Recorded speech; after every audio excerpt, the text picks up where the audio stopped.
guys, what's going on? Zash here coming at you today in Raid Shadow Legends. Welcome to the video, guys. Today, another video on Helicath, man. Is this dude insane? Or is it just me? Is it just me? Am I overhyping this guy? I don't think I am. This guy's a really special champion. Yesterday, we talked about him in Clan Boss. Today, I'm going to show you that Clan Boss team again. But really, I want to show you the versatility of this champion. Think about a progression player, right? You're kind of making your way through the dungeons, trying to clear level 25 of every dungeon. Maybe you've cleared level 25 of every dungeon. Maybe you're working on Doom Tower bosses. No matter where you're struggling with progression inside this game, you're a new player. It doesn't matter. New player, experienced player. You can get utility out of this dude. He's quickly become widely considered the best unkillable champion for Clan Boss, but his use case extends far beyond just the Clan Boss, right? So let's quickly go over his kit, talk about why this dude is so freaking good. Helicath, there he is. First of all, he looks awesome. Except for his missing feet. Really feel bad for the dude, you know? No feet. Must suck, you know? Tough getting around, but who cares?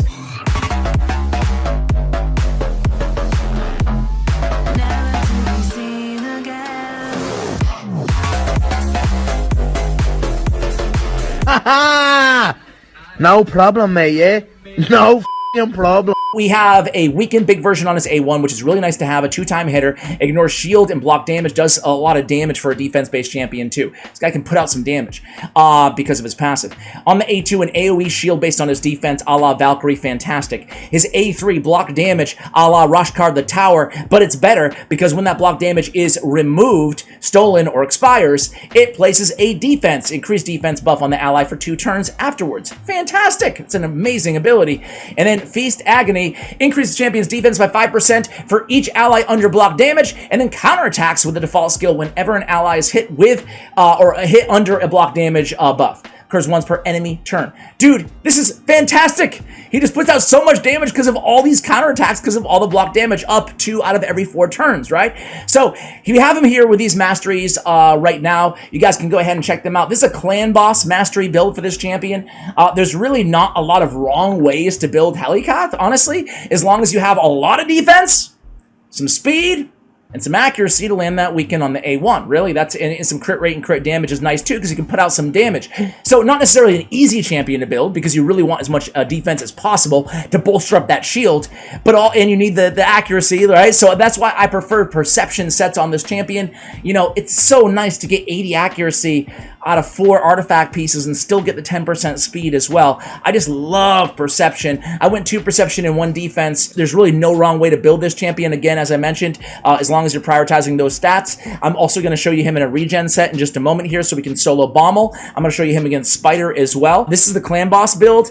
Just so you guys can see, I do have defense on his banner. I have defense on his amulet. You can go crit damage as well on the amulet. I decided I wanted a bigger shield, and plus I love that trip accuracy roll. I went defense, of course, with a double and plus 8% on the ring there. That's how money works. We went speed on the boots. We went defense on the chest, no doubt. And then we went crit damage. Tried to get crit rate on the substats and the rest of the artifacts here. So that's what we went with in terms of artifacts on this champion. I would highly consider going with either crit rate or crit damage on the gauntlets. But if you just want to build him as an absolute beast of a tank and just bolster up again that shield and keep him alive, of course, nothing wrong with going defense percentage on the gauntlets and defense percentage on the chest, okay? So it's up to you guys if you feel like you can get away with getting that damage. As we scale into the mid in the end game, with all of our champions, we ought to be thinking about this, right? We ought to be thinking about, okay, can I take away some survivability and replace it with damage because my artifacts and the rest of my champions also got better as time goes on, okay? Let's start with this build, guys. I'm going to show you quickly, as I mentioned, the Clan Boss team. So this is the team, the unkillable Hellcat. Man, I love this team, man. Where is it? Okay, let's Ultra Nightmare team. It can work on Nightmare 2. You're just going to tweak the beginning a little bit. What I'm going to do is I'm going to show you it really, really quickly here. We have Gintoro. Any DPS will do. We have Helicath, of course, regular skills, 241 speed. DPS number 1, 193 speed. We have Thylesia, our debuffer, at 193 speed. We have Narma, another DPS champion, doesn't have to be Narma, at 248 speed, the fastest on the team, not using her A2 ability. And then we have Tatura Rhymehide at 191, the slowest on the team. And there it is, prioritizing the Wings of Shelter ability for the block debuffs. Very, very good. Tatura can also be replaced by anybody who has block debuffs. Even Jarl, for example, can work work there. So just looking for a block debuffs champion to take those stuns or avoid those stuns, right? Let me go ahead and show you maybe like a few seconds of highlights from yesterday's video in case you haven't watched me and Deadwood Jedi trying out this team in action. There Immediately, he's a better champion than Roshkar the Tower simply because of the debuffs that he brings. Poor Roshkar, huh, man? Poor, that guy's like, he's done. He's dead for the stake of him. They need a buff now, I feel like. Masteries-wise, are you basically just going this like a typical support if you need the HP, accuracy, and War Master? You just want to avoid the traditional things you avoid in the clan boss team. That's speed tuned, right? It took me about 9 keys to get this team to work, and I will share with folks like the mistakes that I made after. It allows you to really bring in all the damage potential of your team and your champions to the table, and you can get really good results in a very fast team. Tatura ended up getting like a random shield for 1 turn duration. Blood shield accessory, I think. Is it so that's gonna? Is it replacing the shield of Helicath? It looks like it is replacing the shield of Helicath. Well, that would explain. So team order, right? We're talking about the stun and where it goes, and you notice that Tatura had died basically on the very last stun that was given, right? Yep. Almost lasted for the entirety of the fight. Okay, guys, so if you're anything like me, you are silver broke right now. You might be saying, Ash, you have 30 million silver, are you kidding me? Well, I did this overnight, and I had to buy with gems energy for the first time in probably 2 years, because with the instant artifact upgrade, which was the best little quality of life, aka massive quality of life update ever added to the game, I'm also very, very broke all the time, man. Like this 30 million silver that I farmed last night in Spider, dude, it's gonna be gone in a day, in less than a day, because man, I'm a little trigger happy on those instant upgrades now. I said this I can't be the only one, man. I said this the day that it was released, like, guys, just a heads up, you're probably gonna burn through your silver a little bit faster now that it's an instant upgrade, and boy, has it been the case even more so. And I can't be the only one. Let me know I'm not alone. Are you silver broke as well? Look at my clan versus clan right now, guys.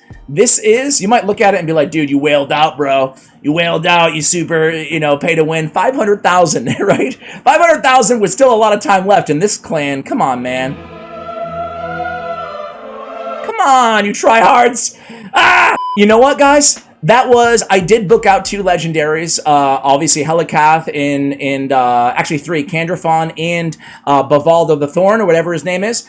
So I booked out those 3 legendaries, so yeah, that was a lot of it, right? But everything else is Spider, man, because I'm trying to recoup my freaking silver. Anyway, guys, rant over. Sorry for the long, long segue there or whatever. Spider's Den, it doesn't matter the level, right? So if you want to use him as a tank, basically against magic affinity, right? So he's a weak affinity matchup.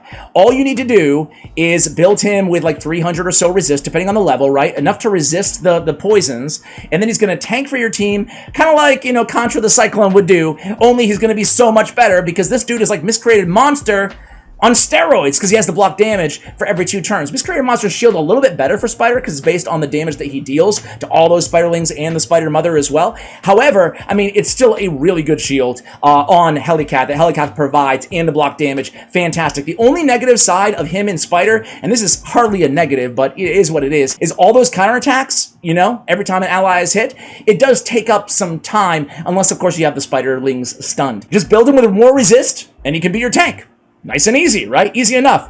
I'm not going to change his whole build for you guys. I think you kind of get the point, right? Or you can run him in any other area that you're having issues with in Spider or anywhere else in the game, right? Any dungeon. You can run him as a tank, anti-affinity. Again, build him a little bit higher resist, a little bit tankier, maybe in regeneration gear. If you're having trouble keeping him alive, put a reviver on the team as well. But even with all that damage mitigation that he brings to the table, you shouldn't have massive issues keeping this dude alive.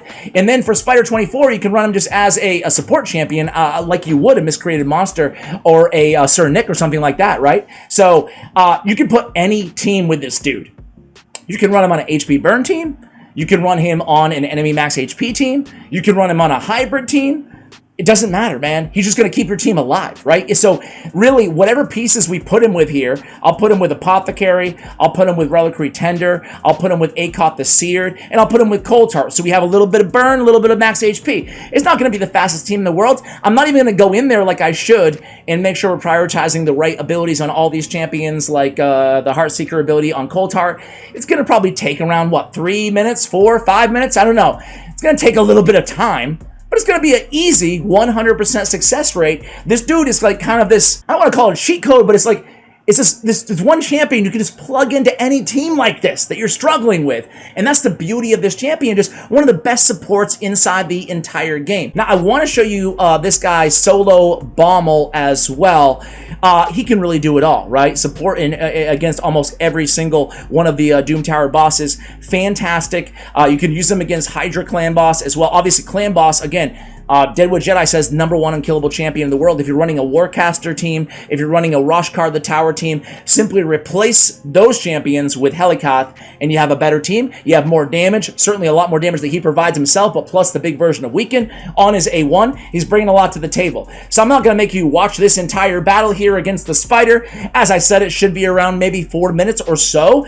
Depends on the team that you have, right? We can make it a lot faster too if we put in better champion options. I'm trying to go with a little bit more accessible options on this particular team, but you guys can see he's keeping the team nice and healthy here, right? Everybody is staying alive. I mean, Coldheart died, but we do have Reliquary Tender on the team, but for the most part, like, he's gonna be almost unkillable, right? So guys, I'll come back to you at the end of this Spider, and then we'll re-gear him in regeneration gear and try him out against Bommal. All right, guys, Spider is almost down. What did I say? 354, right about there on the mark there. So definitely can help. Again, not just limited to Spider, although I'm spending a lot of time in Spider. I imagine you guys are as well, not to get into that rant again, but you can really use him in any one of the dungeons, right? To keep your team alive. That's what he does really well. You can use him in the arena as well, right? You can use him. I'm in Platinum Tier Arena right now. You can run him on, let's see, let's just pick a random team. I don't want to spend too long because I do want to show you him. Let's go against a little bit of an easier team here so we don't take all day. Dude, I'm just going to put him in for Ursica. Boom. Good luck ever killing this team, right? Good luck ever killing this team. Now, is he an arena champion per se? Yeah, I think he's a really good for a go second team in tag team arena especially. And I love go second teams lately, guys. Like, personally, I've been really enjoying them.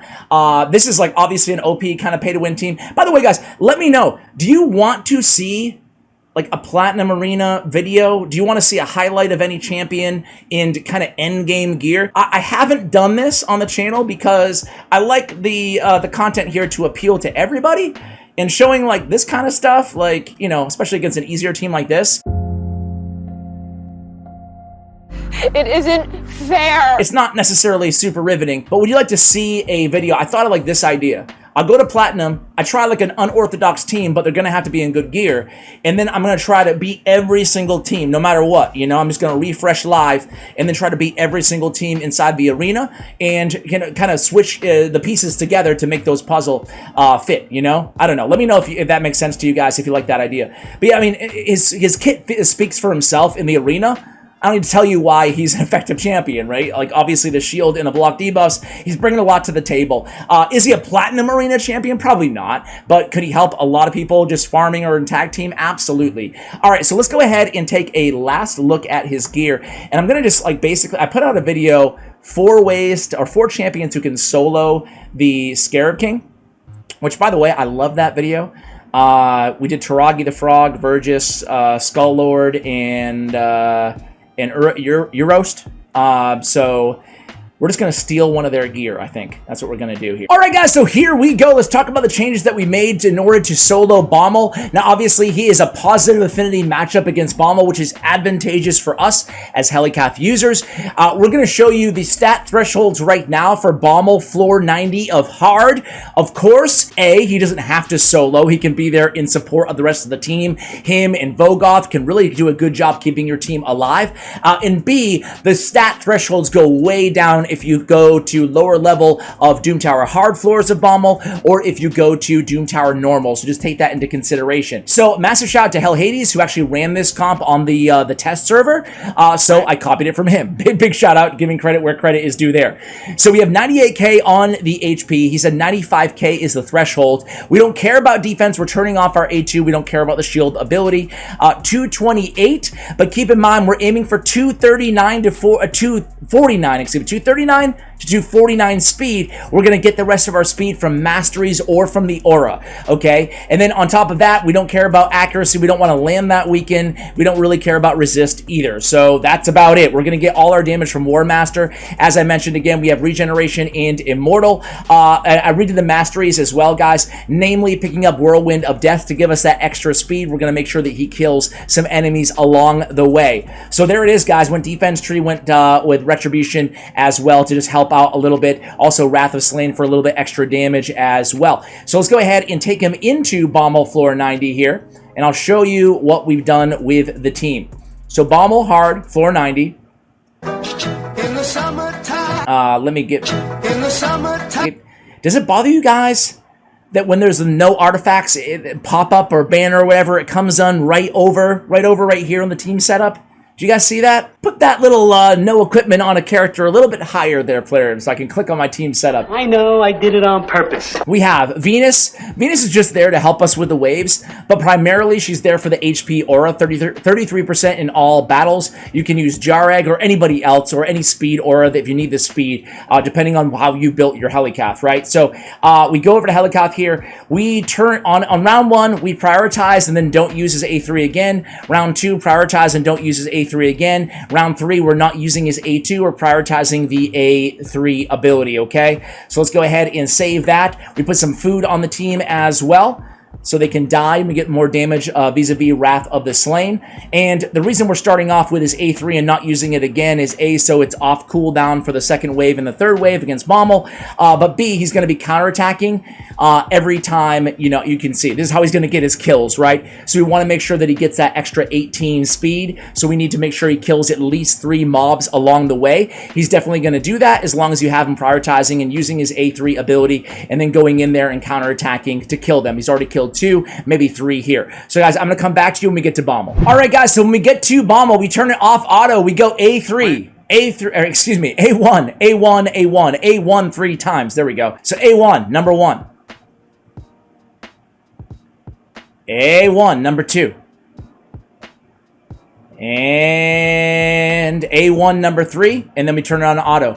So we're going to make sure that we add the block damage there as those bombs are exploding, and that's the battle, man. That's the battle. So he will take forever to kill Bommal here because he's a one-man show, relying on his War Master, obviously, but he'll get the job done, which is really, really cool, right? So I think there's what, only a couple champions out there who can solo Bommal. It's nice to have another option out there. Granted, again, the stat threshold is pretty high for this champion. I totally recognize that, but again, it does scale down, and he doesn't have to be the one-man squad, as we already explained. So I'll come back to you guys when we kill Bommal, but you guys can see how it works here, right? He's healing himself up, block damage, doesn't take the bomb death damage. And that's really that. All right, guys, I'll be back when we kill Bommal. All right, guys, so 17 minutes later, here we are, almost done defeating Bommal here. By the way, if you are losing and you can't figure out why to Bommal using this strategy, it's probably because you have too much accuracy on your Helicath. You can see his first passive on pressure waves. Each time a debuff is placed on him, he places an extra bomb on Helicath, so you cannot be landing that weaken. I like to aim for under 150 accuracy. So that's what Helicath can do, guys. What a beast of a champion. If you agree with me, let me know in the comments below. Thank you so much for watching, and as always, take care, guys.